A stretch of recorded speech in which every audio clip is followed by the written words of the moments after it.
the Denver Broncos and the Carolina Panthers are working on their game plans on the big day, you should have a safety game plan of your own. Christina Bowe from the USDA is here to give us tips on preparing and storing all the food that you make for the Super Bowl. Good morning. Good morning. All right, so this is a main part of that day. Everybody's eating. You prepare all kinds of stuff, and it does sit out for a while. It's a long event. Yes, it is a long event, and actually the Super Bowl is the one day besides Thanksgiving where Americans eat the most food. Really? Yes.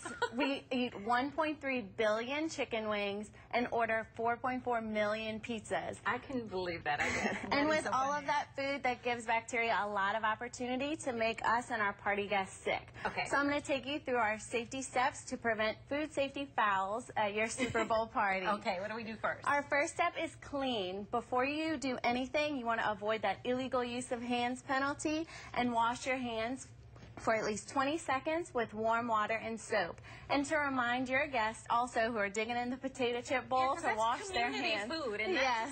A good tip is to keep hand sanitizer on the food table, and that'll remind them to keep their hands clean as well. Yes. Use a napkin or something. Don't stick your hands in there. Definitely. Our second step is separate, and this will prevent cross-contamination or an offsides penalty.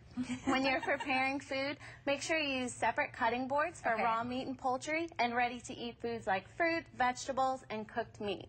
Even if you're going between meats, do you switch out your cutting board? If it's raw, you can all keep it on one cutting board. Yes.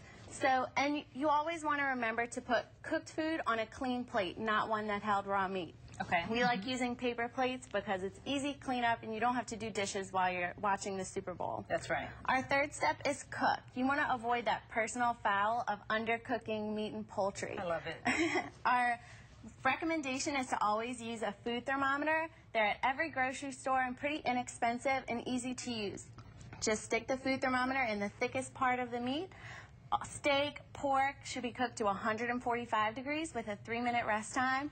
Ground beef should be cooked to 160 degrees, and all your chicken should be cooked to 165. I think this is the step that probably a lot of people skip, because you have a recipe, you say, oh, it goes in for an hour, you take it out, and you don't even think to say and you can't see bacteria on your food, and a lot of people think, oh, I can tell by looking at it that my food is done.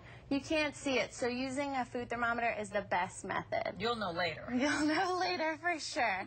And our last step is chill.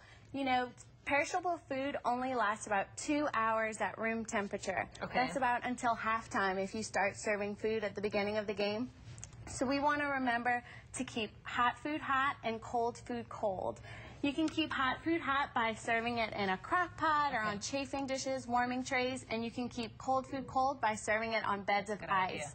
And if you do have food like this sitting out at room temperature on a platter around halftime after 2 hours, make sure to put it in some leftover containers and store it in the fridge and bring out fresh food for your guests.